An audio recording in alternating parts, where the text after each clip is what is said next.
કેમ છો મિત્રો? બધા મજામાં? હવે તમે એક મતલબી જે વ્યક્તિ હોય ને એની એક તમને વાત કરું અને સાવ હકીકત વસ્તુ છે.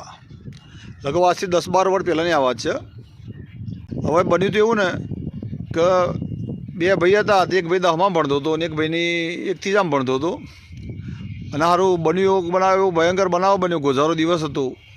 તેના મા બાપ એક્સિડન્ટમાં મરી ગયો એ બે, અને બે ભાઈનું વધારા થઈ ગયા, મા બાપ વધારા થઈ ગયા, અનાથ થઈ ગયા. હવે મોટો ભાઈ ભણવા હોશિયાર હતો, પણ એને જણાવીને જવાબદારીના મથાય ને એટલે ભાઈને ભણવાનું છોડી દીધું કે મારા ભાઈનું હું ભણાવું, હું નહીં કરીએ કોઈ કશું કામ. કાં 3જા ધોરણમાં ભણતો છોકરો એટલે 7-8 ભણવું કંઈ એટલું મનનું હોય. હવે 3 વીઘા જગ્યા હતી ઘરની, 4-5 જોનવડો હતો, પશુ હતો. એટલે ભાઈને નક્કી કર્યું કે હું મહેનત કરી મારા ભાઈને હું ભણાવ્યો, ભલે મારું જે થવું છે થહ. હવે ભાઈને ઘેર રોટલા બનાવવાના, ખાવાનું બનાવવાનું જેવું આવડું શીખ્યા રાગે અને જણાભાઈને બહુ ધ્યાન રાખવા મળ્યું. અને એને કીધું કે ભાઈ તું ચિંતા ના કરતો કે હું તને ભણાવ્યો. કારણ કે લોકો જે મા બાપ મરી જાય પછી જે સ્થિતિની ખબર પડે ને બધા કહેતા હોય છે ખરા કે અમે મદદ કરીશું, પણ કોઈ મદદ કરવા નહીં આવતો. ભાઈ જાણે વાસ્તવિકતા જાણે તમારા ઉપર આવે છે ને ત્યારે તમને ખબર પડે છે કે આ દુનિયા જે બોલે છે ને એવી નહીં. એ મોટાભાઈએ નક્કી કર્યું કે ગમે ત્યાં હું મારા ભાઈને બનાવીને મોટો સાહેબ બનાવ્યો. ધીરે સમય વીતતો છે અને પેલો ભાઈ ભણ્યો, 10મું ભણ્યો, 12મું ભણ્યો, જણાભાઈને ભણાયો. મોટો ભાઈ હોશિયાર હતો તો ભણવાને છોડી દીધું. અને જણાભાઈ ભણતા મોટો થઈને એક સારી જગ્યા, એક સારી કંપનીની અંદર ઊંચા પગારથી નોકરી લાગ્યો. બરાબર. અને કંપનીને એમને બધું સગવડે હારી, પગાર સારો, મકાન આપ્યું. બરાબર. અને ધીરે બધું ચાલવા મળ્યું. અને એ જાણો ભાઈ તો એક જે છોકરીના એને મેળો હતો, એક છોકરી એને પ્રેમ લગ્ન કર્યા અને એનું ઘર વખડો ચાલવા માંડ્યો. આ બાજુના ભાઈનો એ લગ્ન કરીને એનો ઘર વખડો ચાલવા માંડ્યો. હું પ્રશ્ન એવો બન્યો ને કે ભાઈ આ ભાઈ જે જાણાભાઈને ભણાવવા માટે મોટા ભાઈએ પોતાની આખી જિંદગી ખર્ચી નો છે એમ. એને પોતાના સપનોને મારી દો છો કે મારો ભાઈ ભણા. હવે મોટાભાઈના છોકરો હતો, છોકરાના વિવાહ એટલે થોડી પૈસાની શોર્ટેજ પડી. એટલે એને એવું વિચાર્યું કે લેણો ને આપણે ભાઈના પાસે થોડી મદદ માંગીશું, ચાલશે, આપણે આવડું બધું કર્યું હતું. પછી વાત થઈને મને કે આપણે જઈએ તો બરોડા જવાનું હતું. હવે એક વખત સાધનમાં બસમાં જવાનું હતું, તો પછી બસમાં બરોડા જ્યાં એ ભાઈ જેવા રહેતા હતા એ જ્યાં. એટલે કંપનીને એમને ફ્લેટ આલેલા હતા, મોટા સારા ફ્લેટ હતા. ફ્લેટમાં રહ્યા. પછી તો જ એને વાત કરી પેલાને, એના જ્યાં ભાઈ આવું કરાવ્યો બેઠ્યા. પછી એના ઘેરથી એની બાયડી એનું નામ શિલ્પા, હા જે જણોભાઈ તો નામ રમેશ. એટલે પછી એને વાત કરી કે યારું રમેશ, મારા જ આપણા છોકરાના ભાઈના વિવાહ લેવાના છે ને પૈસાની મારા 2-1 લાખ રૂપિયાની જરૂર છે, તું મને મદદ કર્યો તો હું તને પાછા આલ્યો. તે પેલી શિલ્પા જે ખરી ને બાયડી તો રહોડામાં જે ચા બનાવતી હતી બોલી કે પૈસા અમારા પાસે તો હાલ શું જ નહીં, હાલ મારા પાસે પૈસા, અમારા પાસે પૈસા ને અમારા છોટે જ છે ને. એટલે આ બધું વાત હું ખબરી ગયેલો પેલો કે યાર મારે જરૂર છે ને પૈસામાં, મારો બધો વિવો ઊભો થઈ જાય. વધારે ના કરે હું કહું 2 લાખ રૂપિયા કરી આલ તું મને. પેલો કે મારા પાસે પૈસા જ નહીં યાર, કે તમે ઘેર આટલી જમીનમાં આવો છો ને તો હું રડો છો એમ કે ઘેર મજૂરી કરતા હોતા એટલે બધા પૈસા માગવાયા. પેલા ભાઈને એવો ઝટકો લાગ્યો કે આ વ્યક્તિ માટે મેં આટલું બધું કર્યું, મને આવો જવાબ આલે કે હું રડો છો એવું કહે છે. જે વ્યક્તિ માટે મેં મારું કોઈ જીવન ખર્ચીનો છું અને આ જેની ઊંચી પોસ્ટ પર બેહાર્યો, જ્યારે મારા જરૂર પડી છે તાણે એ એવું કહે છે કે તમે શું કરો છો.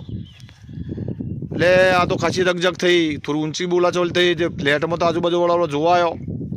પેલી ભાઈ શિલ્પા જેમ ફાવે બોલે, પેલો રમેશે પેલા બિચારા પેલા માણસના એની આંખમાંથી વહુ આવી ગયો, રોવા મળ્યો ભાઈ.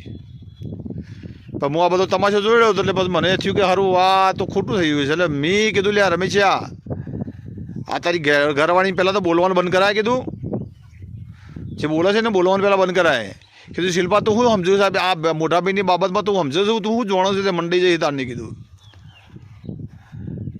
આ રમેશો ખરો તો તારની રમેશ કરી છે. રમેશો ખરો ને 3જા ધોરણમાં ભણતો હતો ને આ તારો જેઠ ખરો એ 10માં ભણતો હતો. અને જેઠ 10માં ભણતો હતો. અને એ વખતે એને પોતે હોશિયાર તો હતો, પોતાનું બલિદાન લઈને તારા રમેશને ભણાવ્યો છે એને. મા બાપ મરી ગયો હતો ને, મા બાપ મરી ગયો એટલે બધી જ ઘરની જવાબદારી ઉપાડી અને પોતાના છોકરા તરીકે રાખીને એને ભણાવ્યો.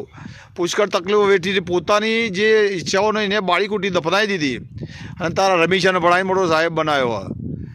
કોઈ તારું રમેશ પૂછીએ કે કોઈ તારા ખેતરમાં જઈ કોઈ તારા ભાતા લોકો ચા લેવા કે કોઈ તારા ખેતરમાં કામ કરે બોલાવ્યો છે કે તું તાર ભણ, આમાં આજે તારા ભાઈના જવાબદારી એના મોટા ભાઈને પૈસાની જરૂર પડી, તારો તમે નાટક કરવા માંડ્યા છો, તમારો 1.5 લાખ તો એના મહિને 1.5 લાખનો પગાર, છોકરો પાછો વિદેશમાં એ આવક થાય, દીએ તો મહિના સારી એવી આવક હતી, તો પેલા કે અમારા પાસે તો પૈસા શું જ નહીં, એમ કે ઘેર મજૂરી કરો અને કે મારા ખેતરની ઉધેડ આલો.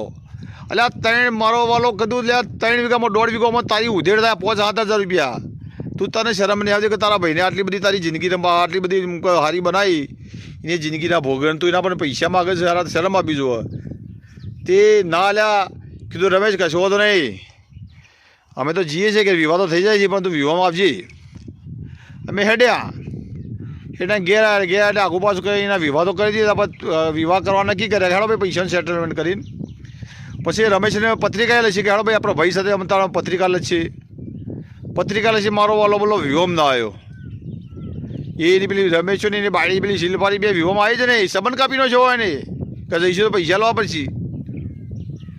પેલો બિચારો એનો મોટો ભાઈ કે સારું આ વ્યક્તિ માટે મેં મારું આખું જિંદગી આખી જિંદગી ખર્ચી નો છે, આખી જિંદગી બરબાદ કરીને છે, છતાં આ લોકો આવા નીકળ્યા એટલે મતલબ બી નીકળ્યો એમ, એના મતલબ પૂરો થઈ ગયો એમ કે હમણાં ભાઈની જરૂર માં નહીં.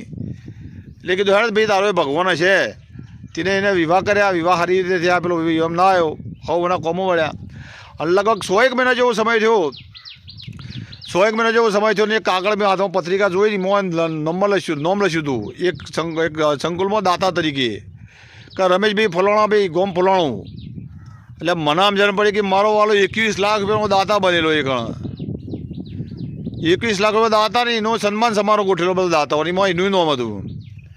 મેં કીધું ભગવાને કે એ ભગવાન હારો જે ભાઈ માટે એના પાસે 2 લાખ રૂપિયા નહોતા અને હવે દાતારી કરવાની આગળ હોય 21 લાખ રૂપિયાની. યાર યાદ રાખો, તમારા પાસે પૈસા હોય ને તો તમારે પહેલાં તમારો પરિવારમાં કોઈ શક નહીં તકલીફવાળું, તમારું ભાઈ બેન, તમારું ભાઈ, તમારું કોઈ હગુવાળું, અને પછી દાતારી કરવા નીકળો. તમારો પછી મોટો બોર્ડ મળાવો, તમારે જોવું પડે કે મારા પરિવારમાં કોઈ શક. અમે તો 21 લાખ રૂપિયા મોટી મોટી વાતો કરવા માંડ્યું લોકો, જુઓ કે આ રમેશભાઈને આટલા પૈસા, પણ રમેશભાઈની અસલિયત તો કને ખબર હતી, અસલિયત અમને ખબર હતી કે રમેશભાઈને ચેવું કરીને આવ્યા હતા. એટલે આ વાત કહેવાનો મતલબ એક જ હતો કે ભાઈ તમે મોટી બધી દાતારીઓ કરો ને પણ તમારે ઘેર નજર નોખવી પડે.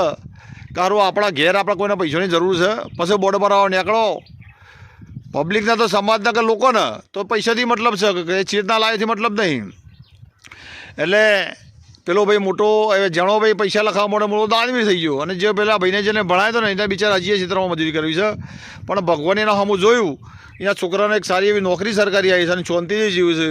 પણ ટૂંકમાં કહેવાનો મતલબ કે આવા મતલબી વ્યક્તિઓ ખરા ને, આ મતલબી વ્યક્તિઓ જિંદગીમાં કોઈ લખી રહ્યા હોય, અને આ મતલબી વ્યક્તિઓના મતલબ માટે જ જીવતા હોય છે. એટલે આવા વ્યક્તિઓથી સાવધાન રહેવું પડે. કાકા આ હારા ચિયાદાળા શું કરે કોઈ નક્કી નહીં. મિત્રો આ બાબત તમારા મંતવ્યો જણાવજો. જય હિન્દ, જય ભારત.